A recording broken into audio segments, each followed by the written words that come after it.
오늘은 불가능한 고백, 전적인 은혜라는 제목으로 함께 하나님의 은혜를 나누고자 합니다. 저는 어렸을 때부터 성경을 듣고 배우고 자랐습니다. 5살 때는 율법을 듣고 배우며 암기를 했습니다.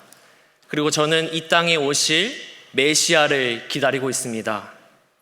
다윗의 자손, 하나님의 택하신 자녀인 이스라엘을 회복하시고 구원하시고 이방을 심판하시러 오실 것입니다. 비록 지금은 우리가 로마의 압제에 핍박을 당하고 있지만 애굽에서 우리 조상을 건지셨던 것처럼 하나님께서 우리 이스라엘을 기억하셔서 메시아를 보내주시고 저 이방인인 로마의 압제로부터 우리를 구원해 주실 것입니다. 그래서 예수라는 사람이 이 땅에 왔을 때 잠시 주목했습니다. 자신이 하나님의 아들이라고 했기 때문입니다. 그러나 그는 자신이 죄를 용서하고 권능자의 우편에 앉고 하늘 구름을 타고 심판하러 올 것이라고 했습니다. 우리는 그래서 그를 빌라도에게 넘겨주었습니다. 왜냐하면 하나님은 유일한 분이신데 그가 죄를 용서하고 구름을 타고 심판하러 올 것이라고 하나님을 모독했기 때문입니다. 그가 십자가에 달려 죽었을 때 우리는 확신하였습니다. 그가 메시아가 아니라고요. 왜냐하면 나무에 달린 자마다 하나님의 저주를 받은 자라고 했기 때문입니다. 언제 가짜 메시아가 아닌 진짜 메시아가 나타날까요? 여러분 놀라셨나요? 네. 바리새인의 입장에서 예수의 죽음을 어떻게 생각하고 받아들이는지 바리새인의 입장에서 얘기를 해봤습니다. 사랑하는 성목교회 성도 여러분, 우리는 복음서를 읽을 때 바리새인의 어리석음을 보게 됩니다. 복음서에서 우리를 구원하러 오신 예수님을 앞에 두고도 자신의 메시아, 그토록 기다리던 메시아를 알아보지 못하기 때문입니다. 오히려 그들은 예수를 죽이려 했고 할례를 받고 율법을 지키는 이스라엘 민족만이 하나님께서 우리를 구원하실 것이라고 단단히 굳게 믿었습니다. 외식했던 그들의 모습을 보면 얼마나 이들이 어리석은지를 우리가 보곤 하죠. 그런데 당시 바리새인의 입장에서 생각해 보면 예수님을 메시아로 고백하는 것은 결코 쉬운 일이 아니었습니다. 예수님은 하나님의 아들이시며 또 하나님이시라는 고백하는 것은 더더욱 어려운 일이었습니다. 왜냐하면 그들이 기다리던 메시아는 로마를 무너뜨리고 이방을 심판하실 왕이었기 때문입니다. 다윗의 자손으로 오셔서 이스라엘을 회복하시고 백성을 구원하시며 악한 원수들을 심판하실 분이 메시아라고 생각했습니다. 십자가에 달려 죽으심으로 자기 백성을 구원하시는 메시아라는 생각은 그들에게는 너무나 낯선 것이었습니다. 그렇다면 그들은 왜 그렇게 생각했을까요? 그들이 단순히 성경을 몰랐기 때문일까요? 그렇지 않습니다. 그들은 누구보다 성경을 많이 읽었고 누구보다 성경을 연구했으며 누구보다 율법을 열심히 지킨 자였습니다. 근데 성경에 나와 있는 고난받는 종, 우리를 위해서 죽으실 것이라는 메시아라는 인식은 없고 로마의 압제, 정치적이고 군사적인 왕만을 기대했기 때문에 예수님을 보고 메시아라고 생각하지 못했던 것입니다. 그런데 저와 여러분이 오늘 살펴본 본문에서는 바리새인과는 전혀 다른 사람이 등장합니다. 바로 십자가 옆의 강도입니다. 그는 자신의 옆에서 피 흘려 죽으시고 계시는 예수님을 보고 당신의 나라에 임하실 때 나를 기억하소서라고 고백합니다. 왜 이 고백이 이처럼 놀라운 것일까요? 오늘 말씀을 통해서 특히 구약의 배경을 통해서 왜 메시아라고 고백하는 것이 어려웠는지, 또 반대로 십자가에 달려있는 강도가 예수님을 나를 기억해달라고 고백했던 이 고백이 어찌나 어려운 고백이었는지를 말씀 통해 살펴보길 소망합니다. 먼저 그들이 기대했던 메시아는 어떤 메시아였는지 살펴보고자 합니다. 사무엘하 7장 12절에서 13절 말씀에 이런 말씀이 있습니다. 내가 내 몸에서 낼 씨를 내 뒤에 세워 그의 나라를 견고하게 하리라. 그는 내 이름을 위하여 집을 건축할 것이요 나는 그의 나라 왕위를 영원히 견고하게 하리라. 이 말씀에서 하나님은 다윗의 자손에게 영원한 왕위를 줄 것을 약속하십니다. 그래서 유대인들은 다윗의 후손에서 날 이 왕위를 견고하게 해줄 메시아를 기다렸습니다. 로마의 압제를 받고 있는 당시 유대인이 이 말씀을 보고 우리를 구해줄, 우리를 로마의 압제에서 꺼내줄 다윗의 후손 왕을 기대했던 것입니다. 그러한 기대를 하게 하는 또 다른 구절이 있었습니다. 시편 2편인데요 8절과 9절입니다. 내게 구하라. 내가 이방 나라를 내 유업으로 주리니 내 소유가 땅끝까지 이르리로다. 내가 철장으로 그들을 깨트리며 질그릇같이 부수리라 하시도다. 9절에 보니 철장으로 그들을 깨트릴 것이라고 예언하고 있습니다. 여기서 말하는 철장은 단순한 어떤 통치를 이야기하는 것이 아니라 굉장히 강압적이고 강력한 통치를 의미하는 단어입니다. 그리고 유대인이 기대했던 메시아가 바로 이런 강력한 통치를 하는 왕이었다는 것을 엿볼 수 있는 자료가 있습니다. 예수님이 오시기 약 100년 전 유대인들이 기록한 책이 있습니다. 바로 솔로몬의 시편이라는 문헌인데요. 그중 17편에 당시 사람들이 얼마나 강력한 왕을 사모했는지를 그들의 기도에서 엿볼 수 있습니다. 주여, 다윗의 자손이 우리의 왕을 일으키소서. 그가 철장으로 저들의 교만을 꺾으시고 예루살렘에서 이방인들을 몰아내게 하소서 라고 유대인들은 예수님이 오시기 전에 기도를 했던 것입니다. 보십시오. 우리가 바리새인을 볼 때 얼마나 이들이 예수님을 메시아라고 고백하기 어려운지를 우리는 알 수 있습니다. 그들이 기대했던 왕과는 사뭇 달랐기 때문입니다. 그들이 기다린 메시아는 이방에게 패배하는 왕이 아니라 이방을 심판하는 왕이었습니다. 십자가에 달리는 왕이 아니라 로마의 압제를 꺾고 백성을 회복할 왕이었습니다. 그런데 예수님은 바로 그 로마의 손에 넘겨지시고 십자가에 달리셨습니다. 여기서 그들에게 결정적인 걸림돌이 되는 말씀이 있었습니다. 신명기 21장 23절입니다. 나무에 달린 자는 하나님께 저주를 받았음이니라. 이 말씀을 유대인들이 얼마나 잘 알고 있었겠습니까? 오경을 수도 없이 읽었을 테니까요. 그리스도가 하나님의 저주를 받을 것이라는 것은 그들에게는 상상조차 할 수 없는 일이죠. 아마 바리새인 중에서도 몇몇 이들은 예수님이 정말로 그리스도라고 기대했던 자가 있었을지도 모릅니다. 왜냐하면 죽은 나사로를 살리시는 기적을 포함해 수많은 기적을 행하셨기 때문입니다. 그리고 실제로 바리새인 중에서도 예수님의 제자가 된 바리새인도 있었습니다. 그런데 막상 예수님이 십자가에 달리셨을 때 그들은 아마 확신했을 것입니다. 그렇지. 우리를 이 땅에서 구해줄 메시아가 나무에 달려 하나님의 심판에 받을 리가 없다. 저 예수라는 자는 하나님의 구원자 그리스도가 아니지 라고 확신했을 것입니다. 그래서 그들은 이렇게 비웃습니다. 누가복음 23장 35절입니다. 백성은 서서 구경하는데 관리들은 비웃어 이르되 저가 남을 구원하였으니 만일 하나님이 택하신 자 그리스도이면 자신도 구원할지어다 하고, 너가 그리스도라며, 너가 그리스도면 십자가에 내려와서 너를 먼저 구해봐라 라고 비아냥거리면서 조롱하는 것이죠.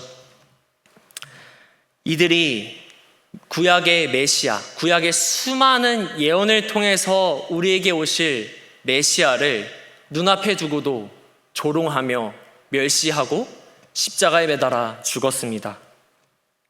그러나 구약은 영광스러운 메시아만을 예언하고 있진 않죠. 우리가 너무나도 잘 알고 있는 이사야 53장에는 고난받는 종에 대한 말씀이 있습니다.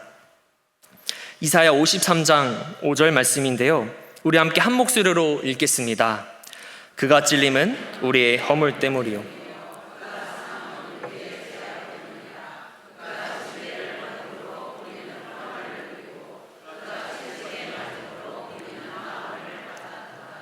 아멘.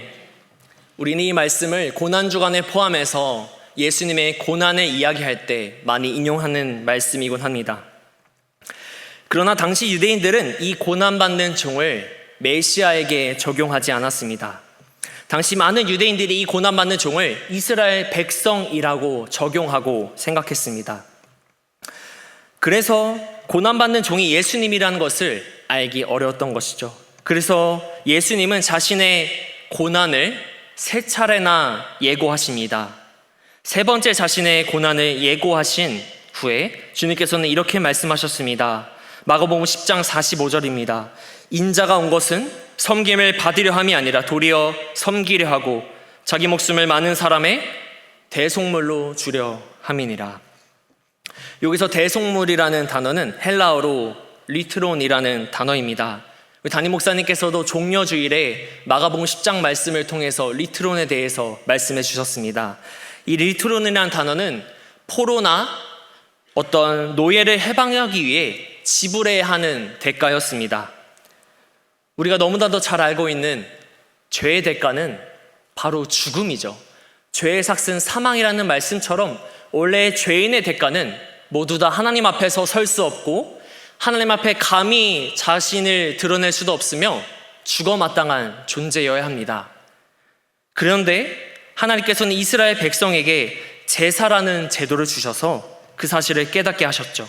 그러나 이 제사는 완전하지는 않았습니다. 왜냐하면 자신의 죄를 대신해서 동물을 바쳤는데 동물이 나의 죄, 사람의 죄를 대신할 수는 없기 때문이죠.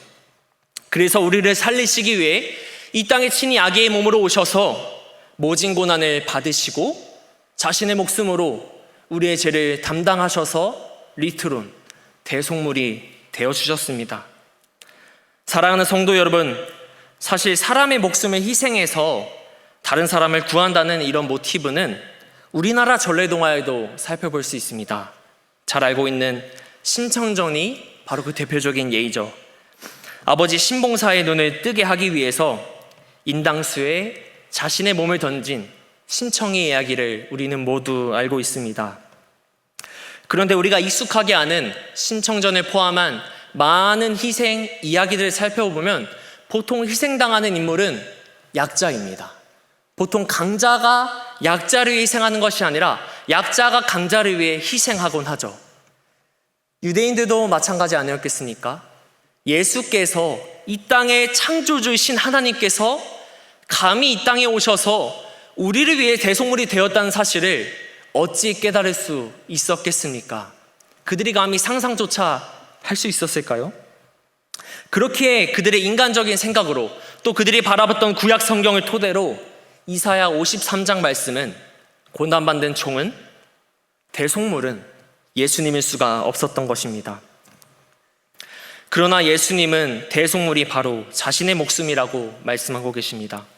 전능하시고 이 세상을 창조하시고 모든 땅을 다스리시고 주관하시는 하나님의 아들이신 예수께서 죄인을 우리를 위해서 친히 자신의 목숨을 대속물로 내어주셨습니다. 그러므로 우리가 읽었던 누가복음 23장 35절에 그 관리들의 조롱, 너가 구원자면 내려와서 너부터 구원해라 라는 조롱은 어찌 보면 당연한 조롱이었을지도 모릅니다. 십자가를 지신 예수님 옆에 두 사람이 함께 십자가를 지고 있었습니다. 그중 한 사람 예수를 비방하며 이렇게 이야기합니다. 누가복음 23장 39절에 달린 행악자 중 하나는 비방하여 이르되 내가 그리스도가 아니냐 너와 우리를 구원하라 하되 그 역시 십자가에 달려있는 예수님께서 그리스도가 아님을 확신했습니다. 그리스도가 십자가에 달려 죽을 리가 없기 때문이죠. 그러나 다른 한편에 있던 강도는 놀랍게도 그 강도의 말을 동조하거나 같이 예수님을 비방하고 조롱하는 것이 아니라 오히려 그 강도를 꾸짖습니다. 그의 말을 살펴볼까요? 누가복음 23장 40절과 41절 말씀입니다. 우리 함께 읽겠습니다. 하나는 그 사람을 꾸짖어 이르되 내가 동일한 정죄를 받고서도 하나님을 두려워하지 아니하느냐?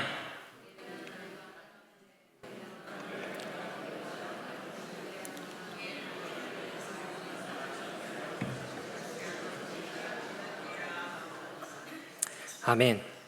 이 강도는 예수님께서 죄가 없으시다는 분임을 깨닫고 그 강도를 꾸짖습니다.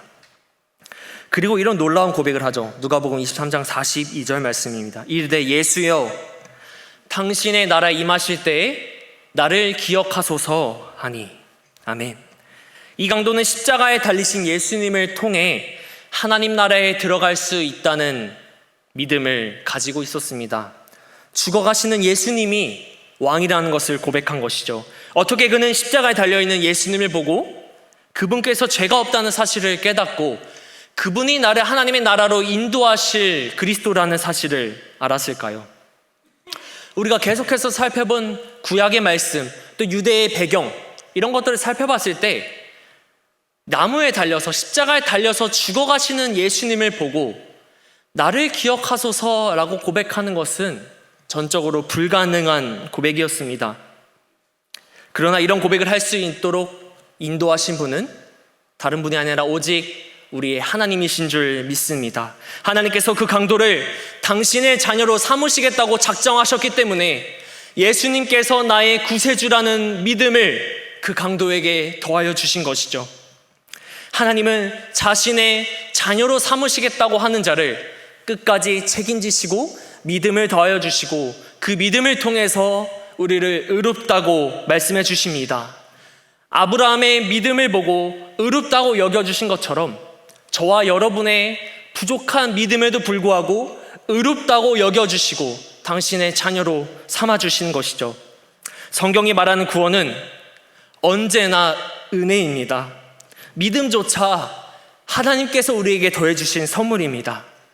오늘 말씀의 이 강도는 이 사실을 가장 극적으로 보여주죠. 그는 아무것도 할 수 없었습니다. 아마 성경에 나와 있는 인물 중 가장 짧은 신앙생활을 한 인물이지 않을까 싶습니다.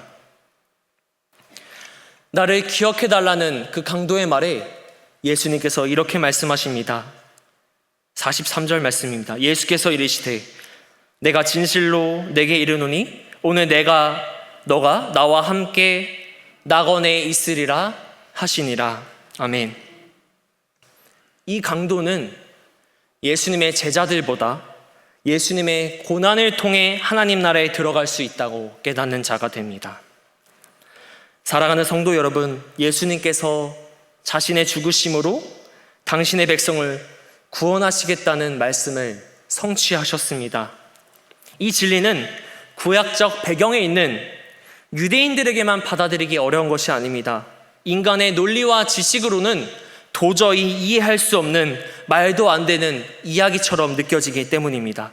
이 세상의 창조주가 피조물을 대신해서 이 땅의 아기의 몸으로 오셔서 우리의 죄를 대신해서 죽겠다는, 그래서 그 사실을 믿는 믿음으로만 구원을 받는다는 이 사실이 얼마나 역설적이고 받아들이기 어렵고 인간의 지식과 감정으로는 깨닫고 이해조차 할 수 없는, 그러나 우리에게는 믿음으로 받아들이는 진리인 것이죠.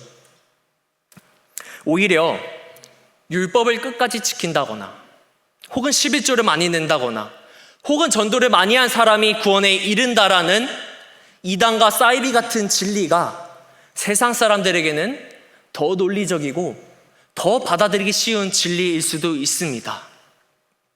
그러나 저와 여러분이 가지고 있는 이 복음은 이단의 교리와는 전혀 다르죠. 우리는 아무것도 하지 않았는데 그저 창세전에 하나님께서 우리를 구원하시겠다고 작정하셨기 때문에 우리에게 믿음을 더해 주시겠다고 작정하셨고, 십자가 강도에게 믿음을 더해 주신 것처럼 저와 여러분에게도 예수가 나의 구주시다라고 고백할 수 있는 믿음을 우리에게 더해 주신 것 아니겠습니까? 그래서 복음은 인간의 설득과 지식으로는 도저히 받아들일 수 없지만 하나님의 전적인 은혜로 우리에게 더해 주신 복음인 줄 믿습니다. 설령 예수님이 구원자라고 믿고 있었던 사람이라고 할지라도 막상 십자가를 바라봤을 때 저 사람이 메시아가 아니라고 고백했을지도 모릅니다. 그러나 옆에서 죽어가던 강도는 예수님을 보고 나를 기억해달라고 고백합니다. 이것이 성령께서 그의 눈을 열어주셔서 고백할 수 있는 전적인 은혜인 것이죠. 그렇게 우리의 구원에 우리의 공로는 1%도 들어갈 수가 없습니다. 우리의 신앙생활 역시 마찬가지입니다.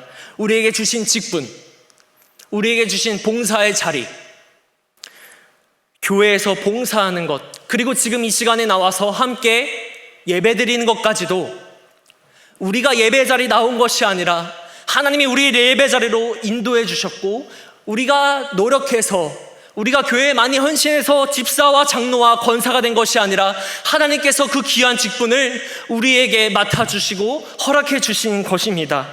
그렇기에 우리가 갖고 있는 직분과 우리가 지금 섬기고 있는 봉사의 자리에서 우리가 할 수 있는 것은 그저 감사하는 것뿐입니다.